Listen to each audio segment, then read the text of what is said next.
Waalaikumsalam warahmatullahi wabarakatuh, Ustaz.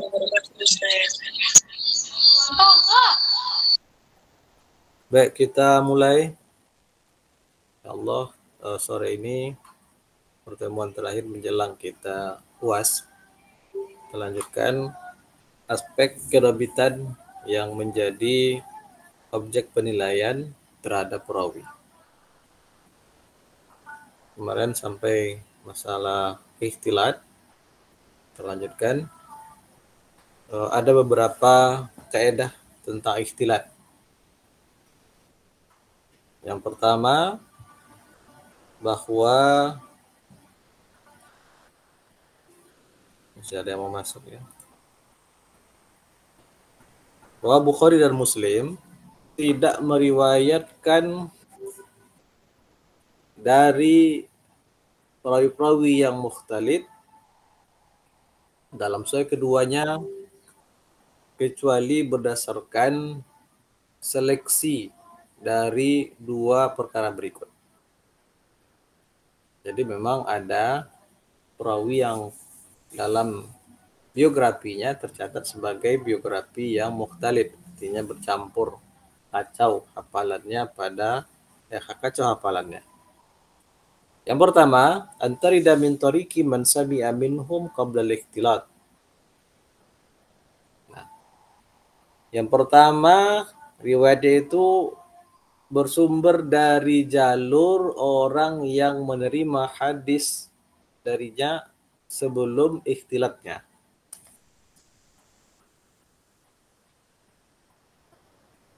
Nah, itu yang pertama.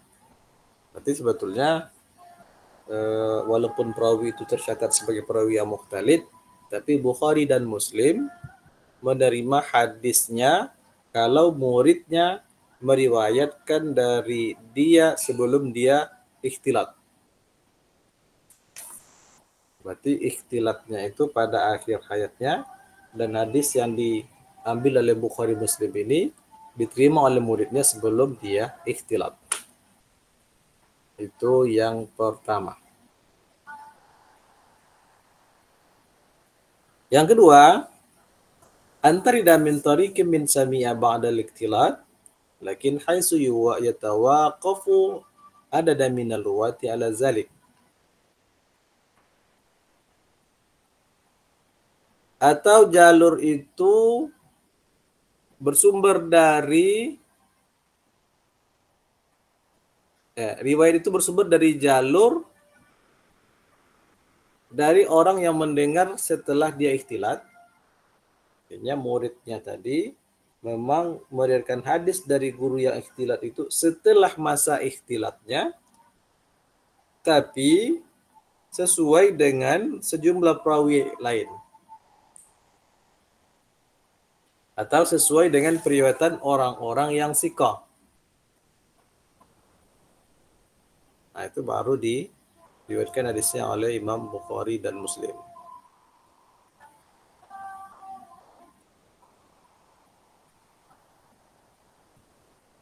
Itu dabit yang pertama. Baik. Perawi mukhtalid di dalam Sahih Bukhari dan Muslim. Kita ringkas saja. Dabit yang kedua, qad yu'rafu qaunur rawil mukhtalid aw allazi taghayyara hifzuhu lam yuhaddis hal al-ikhtilat aw at-taghayyur bi umurin minha.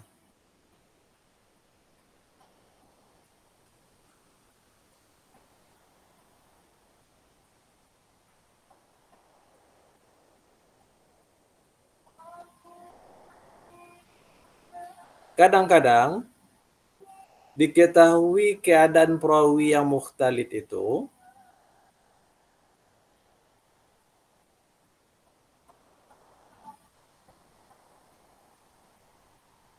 atau diketahui keadaan berubahnya hafalannya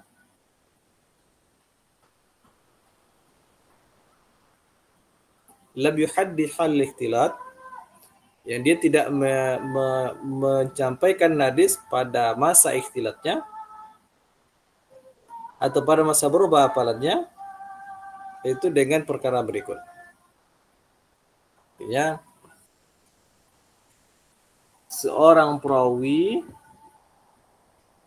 diketahui keadaan ikhtilat atau berubah hafalannya itu, yang mana dia tidak menyampaikan hadis pada masa ikhtilat itu atau pada masa belum berubah kekuatan hafalannya. Dari mana tahunya? Artinya perawi yang mukhtalid ini menyampaikan hadis sebelum masa ikhtilat atau sebelum berubah hafalannya. Dari mana tahunya? Nah, yang pertama, ayahjabahu abladuhu au ba'du talamizi lil tahdis.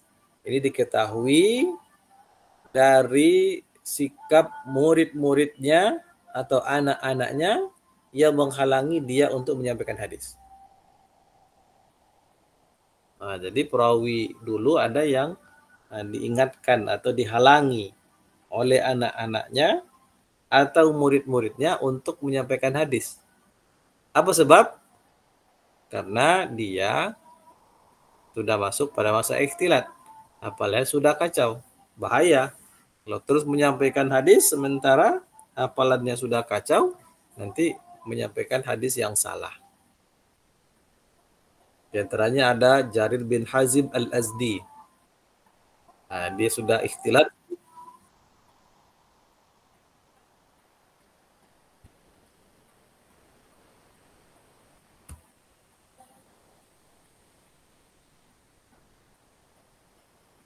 Dia ikhtilat, maka anak-anaknya yang menghalangi dia untuk menyampaikan hadis. Sehingga tak satu pun murid-muridnya atau orang lain yang memberikan hadis darinya setelah masa ikhtilatnya. Kemudian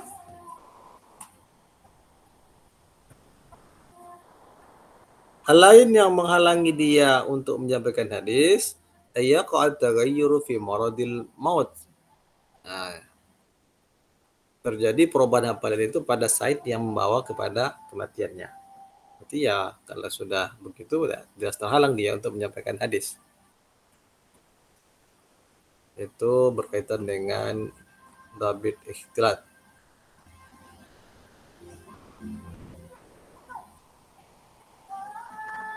Baik, kita lanjut ke aspek yang kedua. Kasratul mukhalafah. Kasratinya banyak, mukhalafa menyalahi. Banyak dia menyalahi. Maksud dari mukhalafa adalah ayyukhalifar rawiyu man huwa awsaku minhu aw jam'an minas siqat. Seorang perawi yang menyalahi perawi yang lebih sikoh darinya atau sekelompok orang-orang yang sikoh. Itu namanya mukhalafah.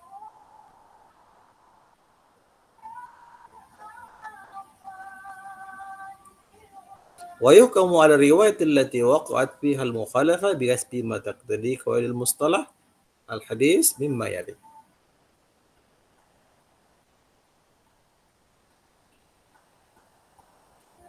Perawi yang periwayatan yang padanya menyalahi orang-orang yang lebih sikoh itu dihukumi berdasarkan kaedah-kaedah mustalah hadis.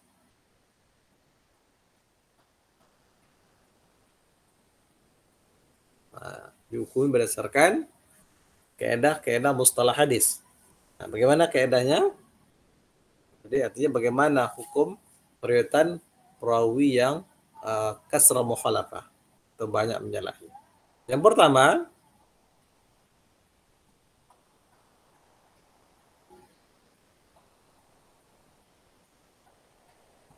in kanatil mukhalafatu bil mughayarati tamah bil ma'na bihaisu yaqa'u tadad baina riwayataini fazalika syaz in kana rawi siqatun aw saduqan wa huwa al munkar in kana rawi dha'ifan.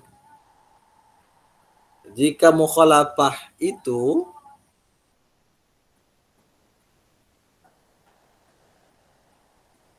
masih banyak yang apa ya mau masuk.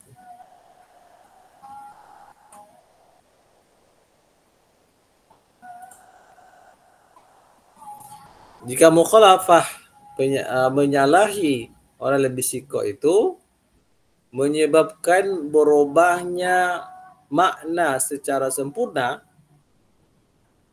di penyalahan itu, mukhalafah itu berubah makna secara sempurna sehingga terjadi pertentangan mutlak.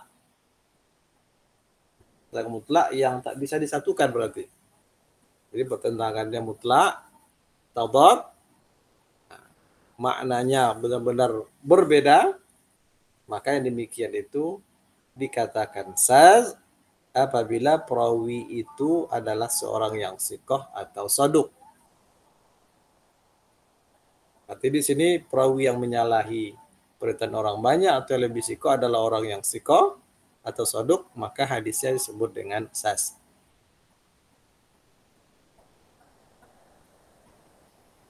Tapi jika perawi itu adalah seorang yang dhaif, maka dikatakan hadisnya mungkar. Ini sering mungkin kita ulang. Kalau periwayatan orang yang sikoh atau soduk menyalahi yang lebih sikoh, itu saz. Tapi kalau periwayatan perawi yang dhaif menyalahi orang yang sikoh, maka itu mungkar.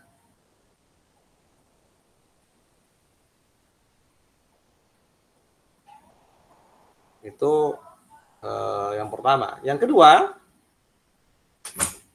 wa in kanatil mukhalafatu bi taghyiri siyaqil isnad fa zaka mudradul isnad. Jika mukhalafah itu hanya menyebabkan perubahan susunan sanad,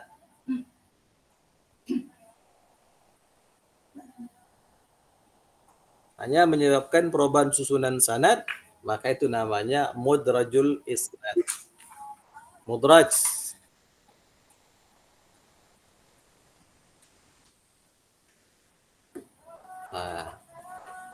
Itu yang kedua. Yang kedua ini tidak menyebabkan perubahan pada makna, tapi hanya perubahan pada susunan sanad. Itu namanya mudraj.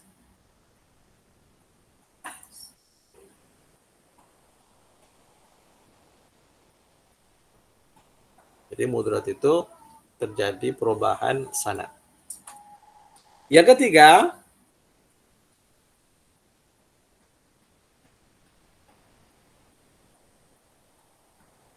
jika pertentangan itu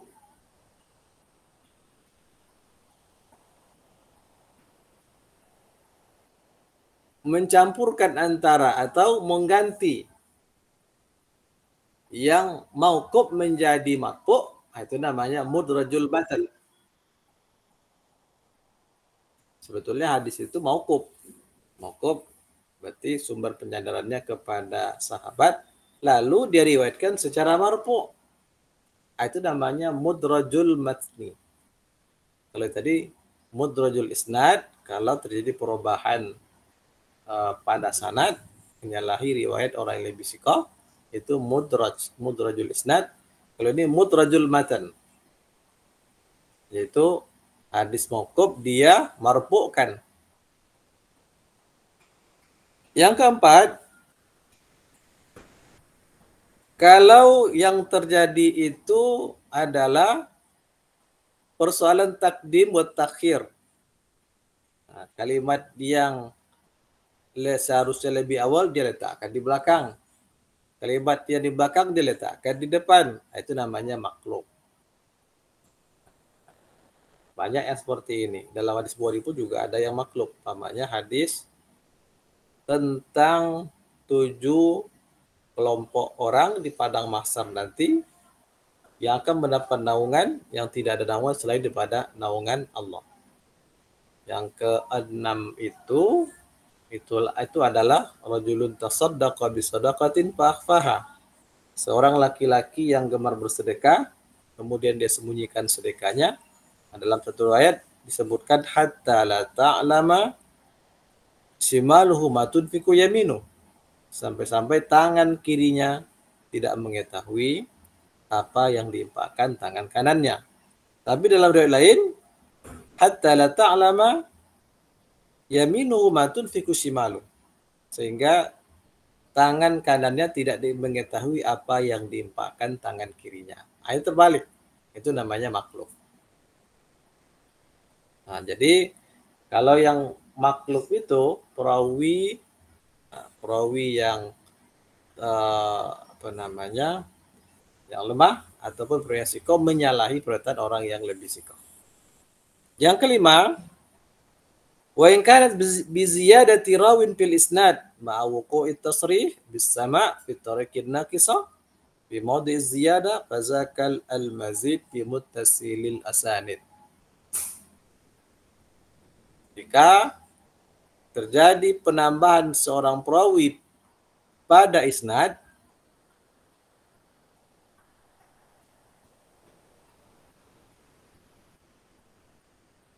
disertai dengan tasrihi bis sama', disertai dengan lapas periwayatan yang soreh.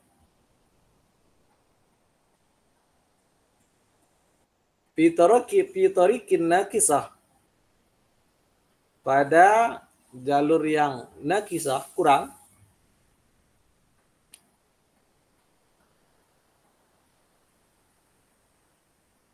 pada tempat yang kurang, fi maudhi ziyadah, pada tempat ada penambahan, maka disebut dengan al-mazid fi muttasilil asanid. Artinya perawi sanad ini bertambah satu orang, yang mana pada riwayat lain tidak ada orang itu. Jadi bertambah satu orang disertai dengan lafaz periwayatan. Yang seharusnya satu orang yang disertai dengan lafaz periwayatan tidak ada. Tapi menjadi ada. Maka itu adalah al-mazid fi muttasilil asanid. Ada tambahan. Itu bentuk yang kelima. Bentuk yang keenam, wa in kanat bi ibdali rawin wala murajjihin li ihda riwayataini ala al-ukhra fa hadha huwa al-muttarib wa qad yaqa'u fil matni.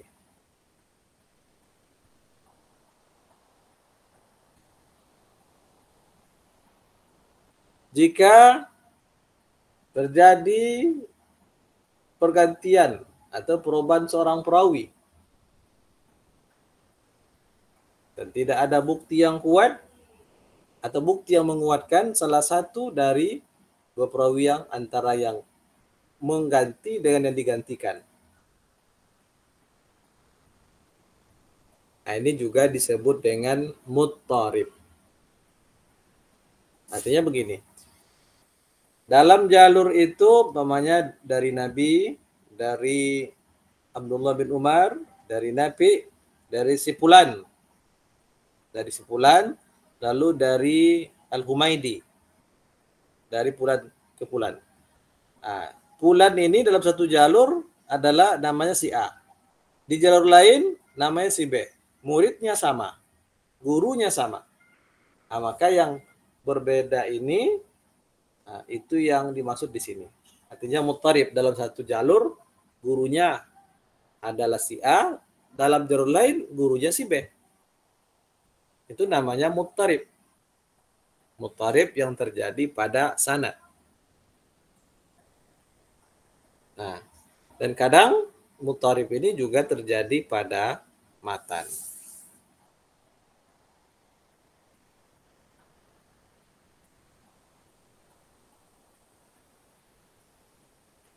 Kemudian yang ketujuh,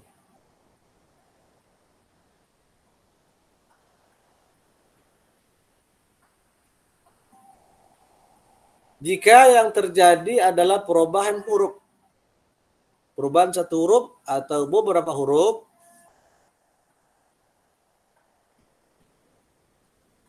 namun tetap bentuk penulisannya dalam susunan kalimat itu, jadi terjadi perubahan satu huruf atau beberapa huruf, namun tetap bentuk khatnya dalam susunan kalimat itu, maka itu ada dua bentuk. Yang pertama, in kana zalika binisbati ila nuqat fahuwa al-musahhab. Jika itu yang berubah adalah titik, namanya seharusnya titiknya di atas, sehingga hurufnya nun, berubah titiknya di bawah menjadi huruf ba. Maka ini namanya musahhab. Namanya musahhab. Jadi hadisnya hadis musahhab. Seharusnya titik di atas nun dia rubah menjadi ba. Nun dengan ba jauh berbeda.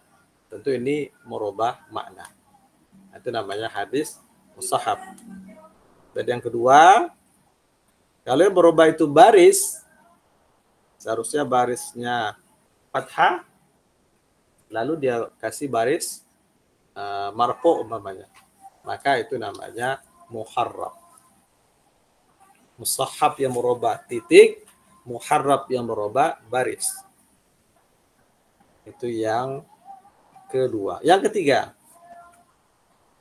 kasratul waham.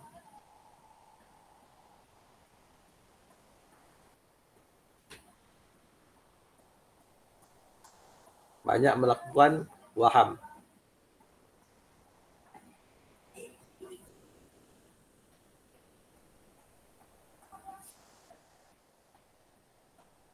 Jadi maksud dengan waham, seorang perawi meriwayatkan dengan cara yang salah. Serta mengandung keraguan-raguan. Sehingga dia memutasilkan sanad yang mursal. Atau meropakkan asar yang marfu. Itu namanya banyak melakukan waham. Itu melakukan waham. Seharusnya hadis itu mursal. Tapi dia kalau mursal kan sanadnya terhenti bersumber dari sahabat dari tabi'in yang dia langsung meriwayatkan dari Nabi. Tapi ini tidak. Dia marfu'kan. Dia sebutkan sahabatnya. Padahal sahabat itu tidak ada. Atau meropakkan yang mauquf. Sebenarnya perkataan sahabat, tapi dia sandarkan perkataan itu kepada Nabi. Itu namanya meropakkan asar yang mauquf. Nah, cara mengetahui terjadinya kewahaman ini hanyalah dengan mengumpulkan jalur-jalur satu hadis, lalu membanding-bandingkannya. Nah, itu cara mengetahuinya. Jalur satu, jalur lain, ada perbedaan, kumpulkan semua jalur, nanti akan kelihatan. Mana yang ganjil, satu ini bertentangan dengan model perkataan lain, berarti itu terjadi waham, kewahaman. Jadi dia aneh sendiri, beda sendiri.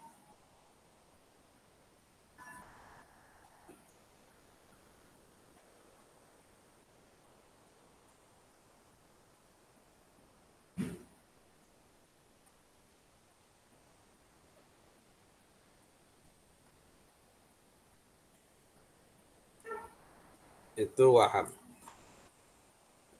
Yang keempat, syiddatul ghuflah.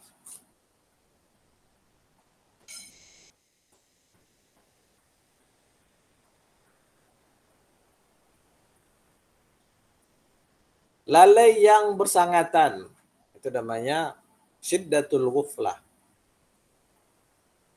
Nah, maksud daripada ghuflah ada mulfatanah bi alla yaquda ladayir rawi minal yaqzah wal itqan ma yumayyizu bihi as-shawab minal khata'i fi marwiyatihi. Jadi ghuflah itu tidak ada kecerdasan.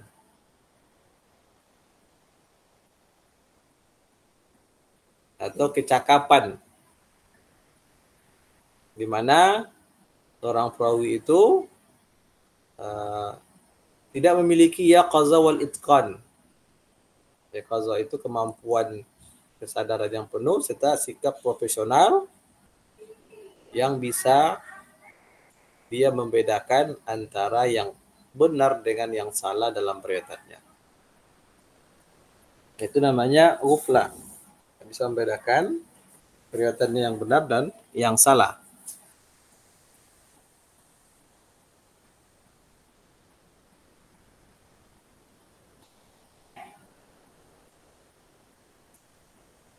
Nah, itu ghuflah.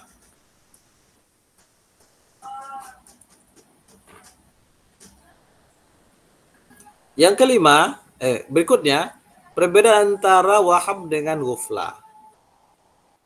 Kalau waham tadi kita lihat di atas, seorang perawi yang meriwayatkan hadis dengan cara salah, sehingga atau meragukan sehingga memutasilkan sanad yang mursal, merompakkan yang mauquf. Kalau ghuflah tidak ada kecakapan atau tidak cakap, yang ditandai dengan tidak adanya kesadaran dan sikap profesional yang bisa membedakan antara yang benar dan yang salah. Karena apa bedanya waham dengan ghuflah? Waham itu satu jenis dari kesalahan. Nau'un minal khata'i qalla an yaslima minhu ahadun minal khufas al-mutskinin. Itu satu jenis kesalahan yang sedikit sekali para hufaz itu selamat daripada hufaz yang mungkin selamat daripada sikap waham, melakukan kesalahan. Itu yang namanya manusia pasti ada salahnya. Jadi nyaris tak ada yang selamat daripada kesalahan itu. Maka kalau waham kesalahan, tapi yang dimaksud ini kasratul waham, banyak kesalahannya. Nah, jadi waham sejenis daripada kesalahan yang sedikit sekali para hufaz yang profesional sekalipun yang selamat daripada itu. Biasanya tetap ada wahamnya. Namun tentu lebih utama daripada orang yang di bawah mereka. Dan kewahaman itu baru berpengaruh buruk terhadap kenabian seorang perawi kalau itu banyak. Kalau sedikit tak ada masalah. Kalau banyak baru dia jadi masalah. Baru dia, kalau banyak kasratul waham berarti baru menyebabkan hadisnya tidak bisa diterima. Tapi kalau sedikit tidak begitu. Kalau banyak, la tuqbalu riwayatuhu inda izin. Iza lam yuhdisu min asli sahih. Kalau banyak dia melakukan kewahaman, maka tidak terima riwayatnya saat itu apabila dia tidak menyampaikan hadis dari sumber yang sahih. Berbeda kalau wahamnya sedikit, maka pengaruhnya terbatas kepada hadis itu saja. Tapi kalau orang yang banyak melakukan kesalahan, kewahaman, itu akan berpengaruh. Nah, sekarang ghuflah, kalau ghuflah itu sifatun mulazamah li sahibiha. Faman istaddat ghuflatuhu summiya hadisu munkar. Kalau ghuflah itu sikap. Kalau waham kesalahan. Kalau ghuflah sifat. Sifatnya lalai, mudah lupa. Nah, itu bedanya. Jadi kalau ghuflah itu sifat, waham itu kesalahan. Berarti hasil atau sikap yang salah itu. Kalau ghuflah memang lalai, sifatnya orangnya lalai. Nah, siapa yang bersangkutan ghuflahnya, maka hadisnya disebut dengan hadis mungkar. Bisa dipahami sampai di situ? Insya Allah, Ustaz. Baik, yang kelima. Kita cepat saja ya.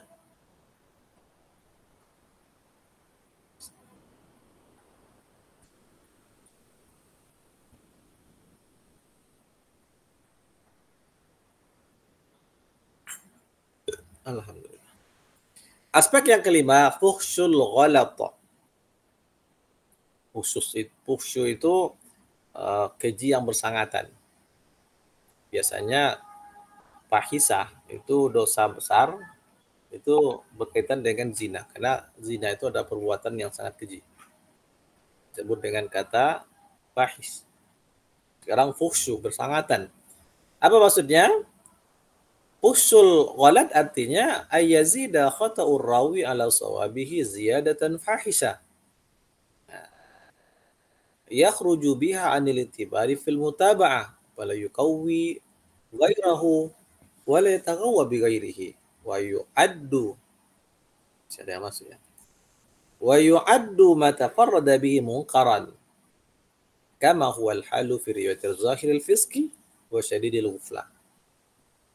Jadi fuhsul ghulat itu, ghulat seorang perawi yang lebih besar, lebih tinggi kesalahan daripada benarnya.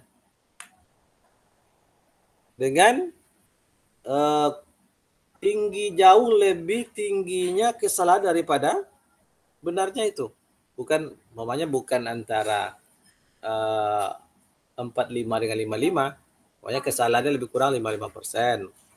Kebenarnya 45, tidak begitu. Nah, itu belum terlalu jauh jaraknya. Tapi ini antara 90 dengan 10. Kesalahannya 90, benarnya hanya 10. Itu namanya fuhsul ghalat. Nah, orang yang seperti ini, hadisnya jangankan untuk dijadikan hujah, dijadikan sebagai mutabi pun tak bisa. Dijadikan sebagai iktibar pun tak bisa. Penafsir tak bisa. Karena terlalu parah. Nah, jadi kesalahannya itu jauh lebih tinggi daripada benarnya. Sehingga riwayat dia tidak bisa menguatkan riwayat yang lain, dan dia tak bisa menjadi kuat walaupun dengan riwayat yang lain. Nah, jadi sangat lemah. Sehingga kalau dia sendiri berikan hadis tak munfarid, maka hadisnya mungkar. Sama seperti periwayatan orang yang nyata kefasikannya dan kelalaiannya. Itu disebut dengan fuhsul ghalat.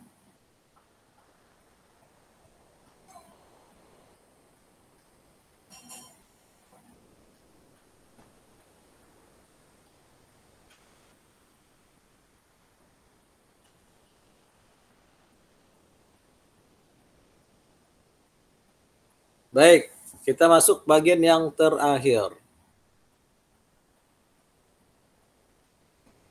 Al-fasl rabi' ma la yata'allaku bil adalati wala bid dhabti ghaliban. Kalau yang pertama kemarin, aspek ketercelaan yang terkait dengan kemajhulan. Yang kedua, aspek ketercelaan perawi yang terkait dengan keadalahan. Yang ketiga sebentar ini aspek ketercelaan perawi terkait dengan kedobitan. Yang keempat, aspek ketercelaan perawi yang tidak terkait dengan keadalahan dan juga kedobitan secara umum. Jadi perawi yang masuk dalam kategori ini, dia bukan tidak adil, bukan tidak dobit, tapi tidak terkait dengan dua itu. Nah, cuman menjadikan periwayatnya menjadi lemah.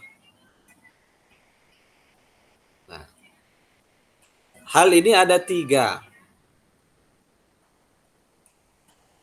Yang 3 ini itu tidak terkait dengan keadalan dan kedobitan. Artinya, pertama tadlis namanya. Tadlis itu bukan orang yang tidak adil, bukan tidak dobit. Dobit dia adil, tapi melakukan tadlis. Hanya saja tadlis itu adalah bentuk ketercelaan sehingga menjadi hadisnya lemah.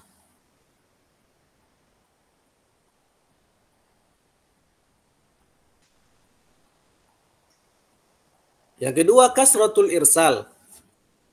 Banyak melakukan kemursalan atau keterputusan sanad. Dia memutuskan sanad. Bukan dia tidak adil, bukan tidak dobit, adil. Tapi karena dia banyak melakukan irsal, maka riwayatnya menjadi dhaif. Nah, yang ketiga, kasratul riwayah anil majhulin wal matrukin. terlalu banyak meriwayatkan hadis dari guru-guru atau perawi yang majhul atau yang matruk. Meriwayatkan hadis dari perawi yang majhul, tidak dikenal, atau yang matruk, perawi yang ditinggalkan. Perawi matruk itu berarti perawi yang sering berdusta atau atukhma bil kizbi. Sering berdusta tapi memang tidak terbukti berdusta atas nama Nabi. Nah, sekarang kembali kepada yang pertama, tadlis. Tadlis ada 3 macam. Sebagian mengatakan ada 2 macam, sebagian mengatakan ada 3 macam.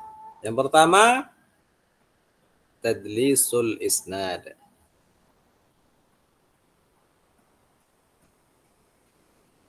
Tadlisul isnad ini sering kita bicarakan.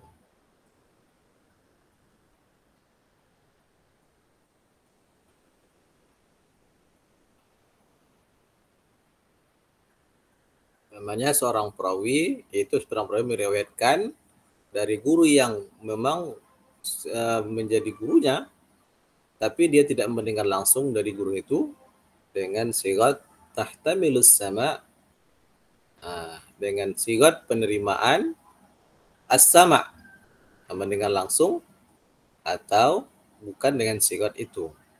Itu namanya tadlisul isnad.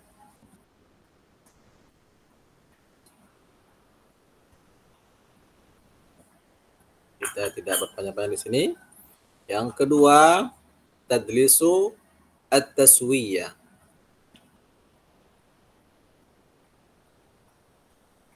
Tadlis at-taswiyah.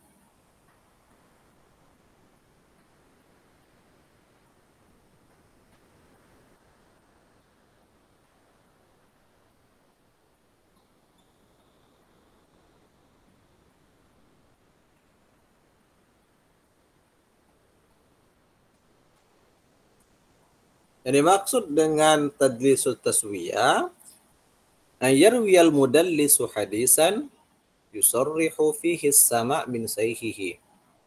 Seorang mudallis meriwayatkan hadis, berikan sebuah hadis yang dia sorehkan cara penerimaannya dari gurunya itu.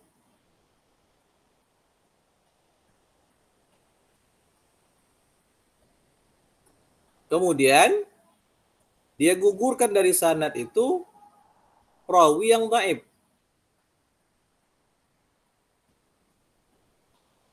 Perawi yang dhaif. Min baini siqataini, di antara 2 orang yang siqah, yang bertemu satu sama lain.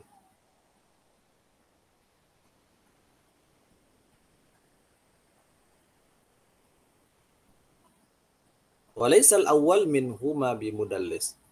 Dan yang pertama bukanlah perawi yang ditadliskan.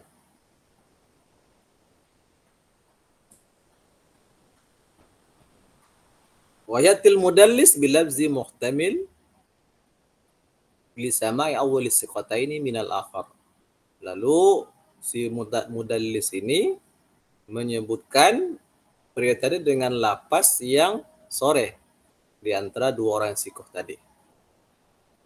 Sehingga tampaklah isnad itu semuanya berasal dari orang-orang yang sikoh. Nah, kira-kira penjelasannya begini, tadlis taswiyah ini. Seorang mudallis, dia meriwayatkan hadis dari A, gurunya. A ini dari gurunya si B. B ini dari si C. Mudallisnya di bawah. Jadi ya si mudallis ini meriwayatkan hadis dari gurunya A dari si B. Sebetulnya dari antara A dan B ini ada seorang perawi di situ yang mengantar, tapi perawi itu lemah. Perawi itu lemah. Lalu perawi yang lemah ini dia buang. Tidak disebutkan.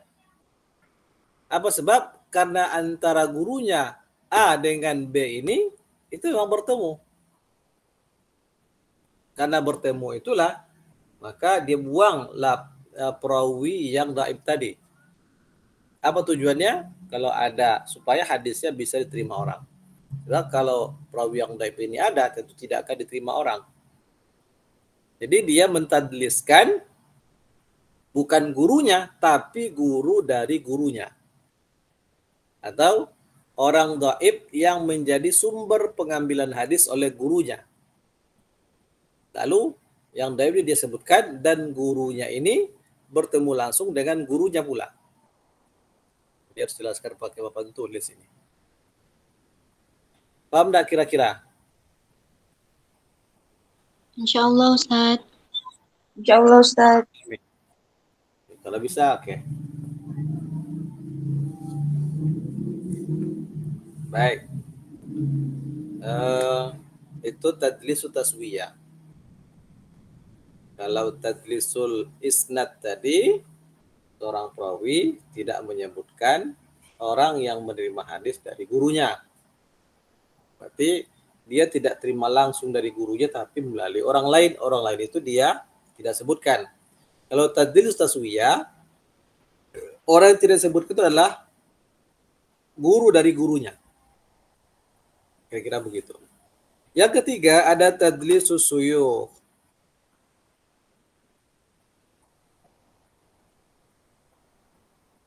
Ini sering kita bahas. Tadlisus suyukh itu seorang perawi meriwayatkan hadis dari seorang guru sebuah hadis yang dia dengar langsung dari guru tersebut. Lalu dia namakan atau dia sebutkan nama gurunya itu, atau kunyahnya, atau nasabnya, atau sifatnya dengan nama yang tidak dikenal orang. Itu namanya tadlisus suyukh.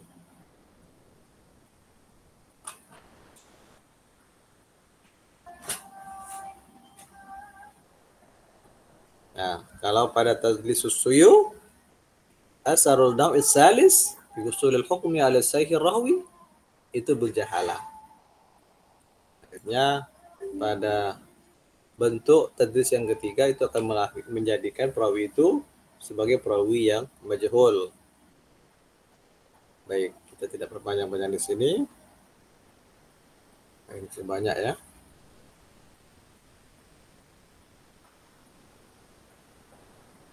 Tadlis.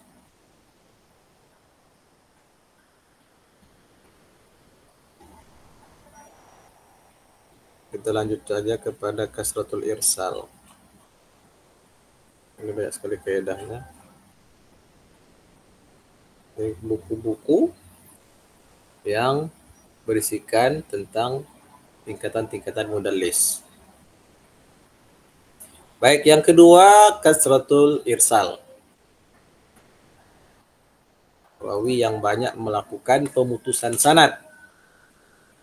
Irsal ada dua macam. Ada irsal zahir atau jali, ada irsal khafi atau tersembunyi.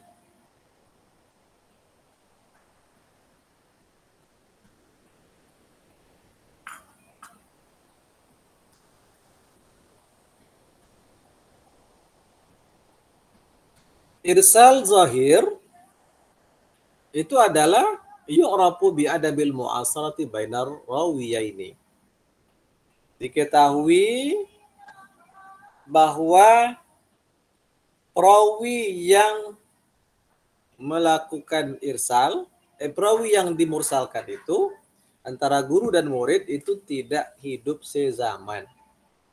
Itu namanya mursal zahir. Jelas terjadi keterputusan antara si A dengan si B. Dia catat sebagai guru dan murid dalam jalur periwayatannya, tapi ternyata hidupnya tidak sezaman. Itu irsal zahir. Itu sudah bisa dipastikan terjadi keterputusan sanad zahir.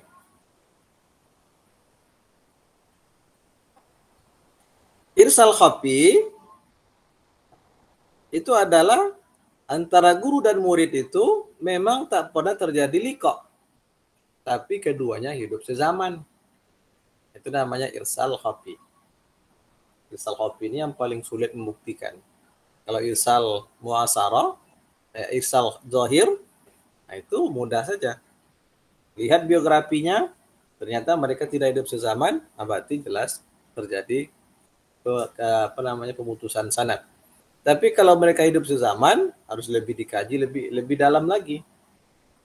Nah, apakah benar-benar tidak pernah liqa bertemu dalamnya penadis atau tidak?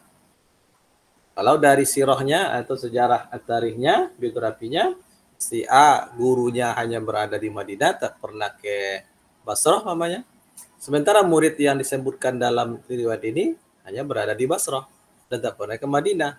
Itu jelas jadi mursal, artinya mursal khafi, walaupun mereka hidup sezaman.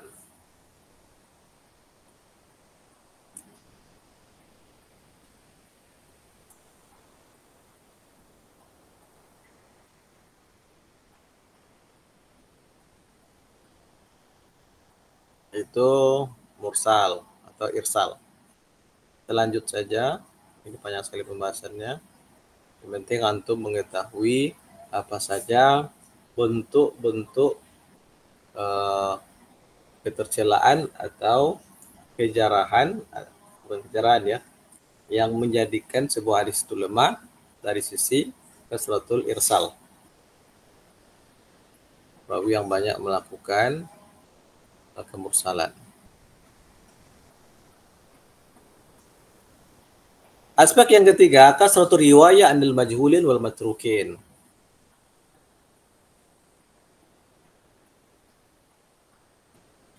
Perawi yang banyak melakukan periwayatan dari orang-orang yang majhul, dari guru yang majhul atau yang matruk.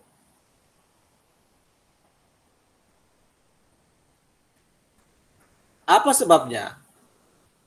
Yang pertama, li adami inayatihi bintiqa'is suyukh.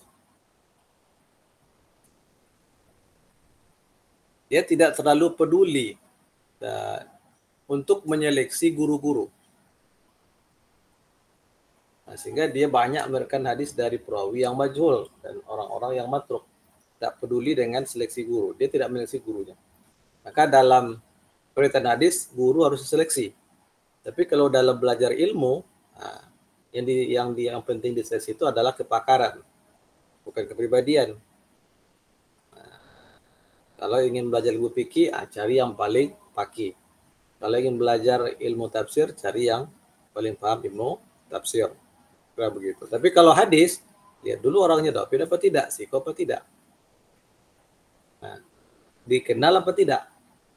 Nah, sehingga yang ketiga ini orang yang banyak melakukan riwayat periwayatan dari majhul dan matruk. Pertama karena dia memang tidak terlalu peduli untuk menyeleksi guru.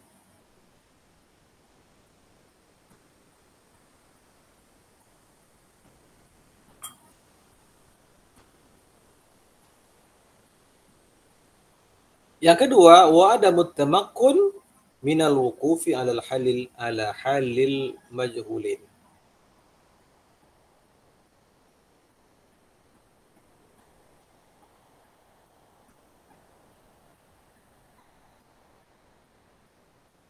Ini dia tamakkun, enggak ada mutamakkun. Tamakkun itu dia tidak bisa atau tidak berhenti dalam menerima periwayatan dari perawi yang majhul. Barangkali begitu. Kemudian yang ketiga, wa adamul faidah min riwayatil matrukin fi maqami taqwiyat riwayat.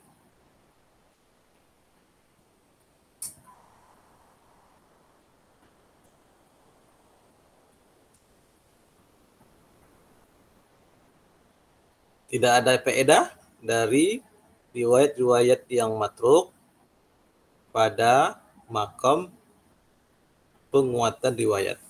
Ini maksudnya tidak adanya faedah dari riwayat-riwayat matruk pada tempat atau yang bisa menguatkan riwayat-riwayat itu.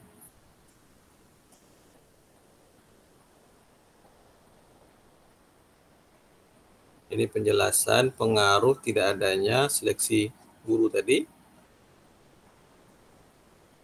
Kemudian ma yatakawwa bi min riwayat ad-dhaifah, apa yang bisa menguatkan riwayat yang dhaif. Oh, selesai sampai di sini.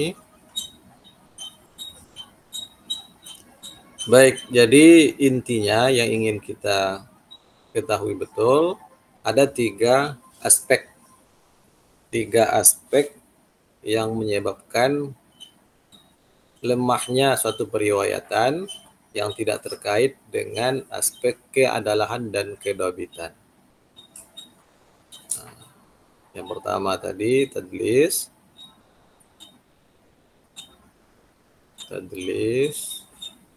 yang kedua kasratul irsal,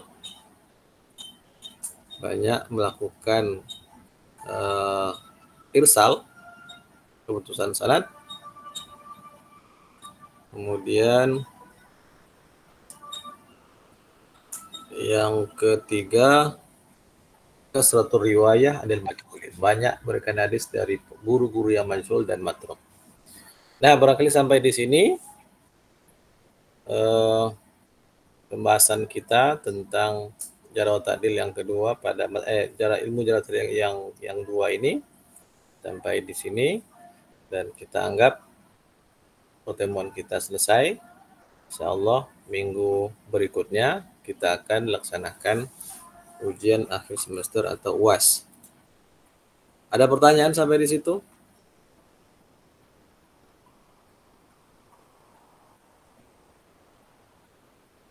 Izin bertanya, Ustaz. Ya, silakan. Bagian yang fasur robi, Ustaz, yang wajahus salis, yang kasratur riwayah itu, Ustaz, yang sebab yang ketiga itu, sebab yang kedua itu apa ya, Ustaz? Sebab yang kedua. Ya, Ustaz.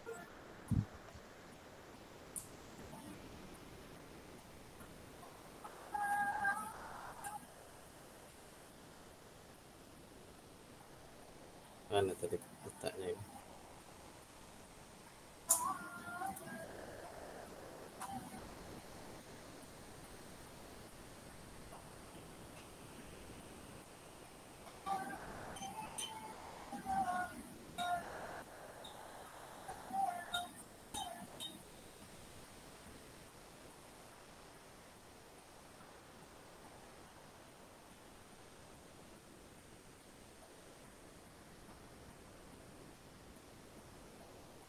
Kasratul irsal apa tadi? Kasratur riwayah, Ustaz, anil majhulin. Kasratul riwayah dan majhulin.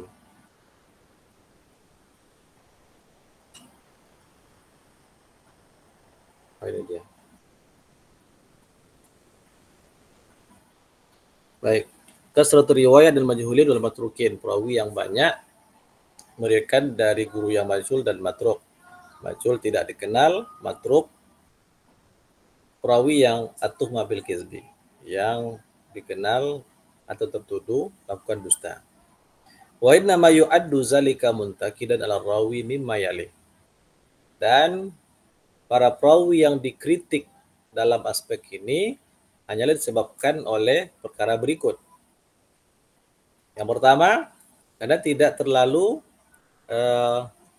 memperhatikan atau tidak terlalu peduli dengan penyeleksian guru. Asal ada riwayat dia terima.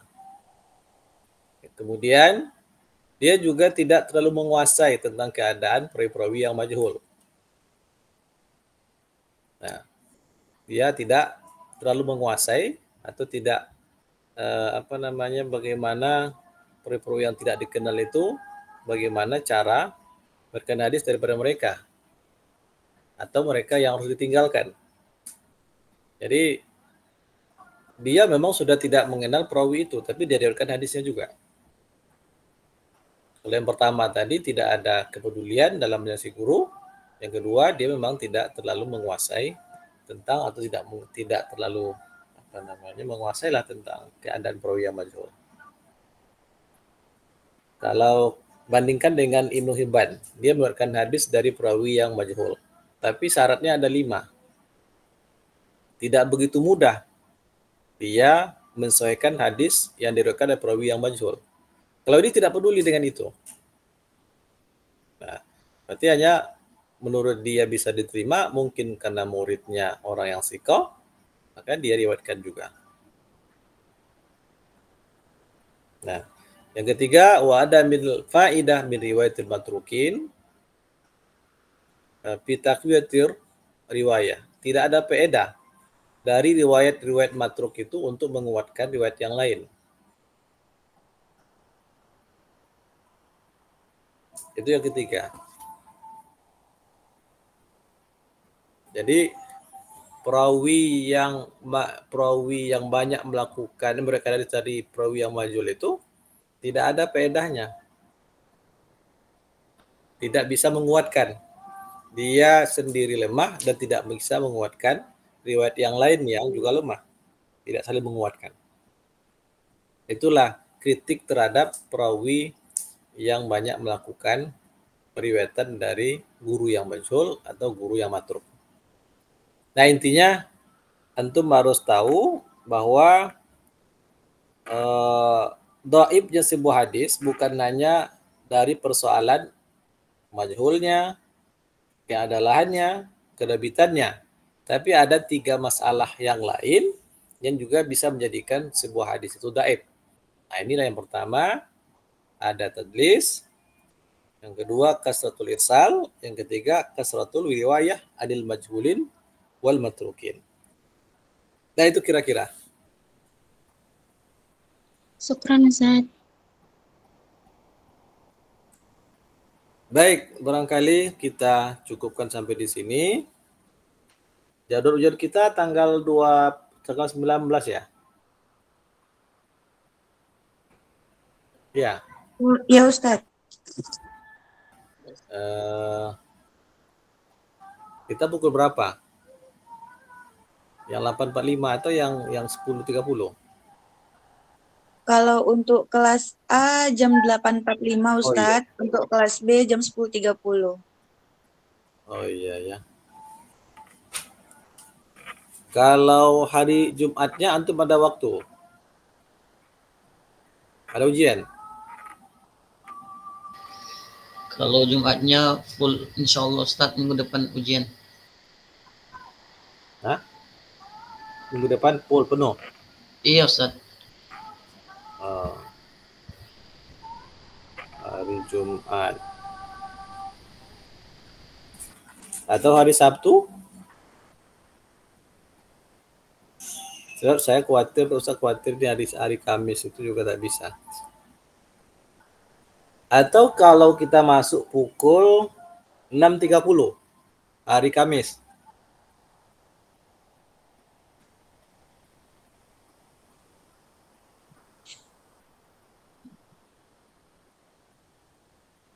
Ada ujian jam 6.30? Tidak ada Ustadz. Tak ada. Yang 6.30 berarti yang lokal B lah. Lokal B maju jam 6.30. Yang lokal A tetap. Ya, juga bisa ya.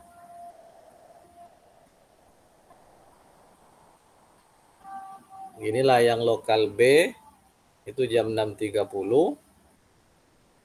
sampai jam 8. Kemudian jam 8 itu yang lokal A. Kita itu hari Kamis, Ustaz. Hari Kamis. Hari Kamis kami jam 7 masuk, Ustaz. Oh, masih ada masuk? Ke lokal B? Masih, Ustaz. Lokal B masuk. Ustaz. Kalau hari Jumat ba'da zuhur mungkin lokal B bisa Ustaz, tapi nanti disepakati lagi sama teman-teman. Kalau hari Jumat ba'da zuhur itu Ustaz ada finishing moral organisasi dengan Profesor Imran. Agak sulit.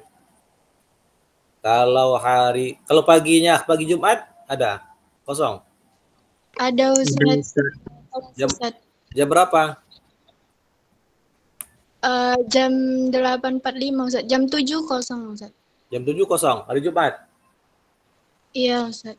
Nah, ginilah berarti yang lokal B kita masuk jam 6.30 hari Jumat.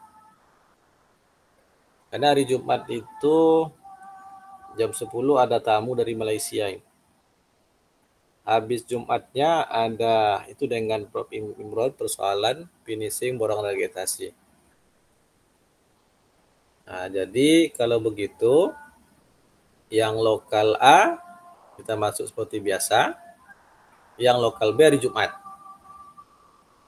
Jam 6.30. Bisa ya? Insya Allah Ustaz. Ya, tolong diingat. Kita cukupkan sampai di sini. Yang terakhir untuk resume, silakan nanti di PDF-kan, tulisan tangan, dipoto, kumpulkan ke Kosma, kemudian Kosma kirimkan ke Ustadz link Google Drive-nya. Demikian kita tutup dengan hamdalah. Alhamdulillahirrabbilalamin. Asrom minallahi wa fathun qarib. Wa basyiril mu'minin. Wassalamualaikum warahmatullahi wabarakatuh. Waalaikumsalam. Waalaikumsalam warahmatullahi wabarakatuh.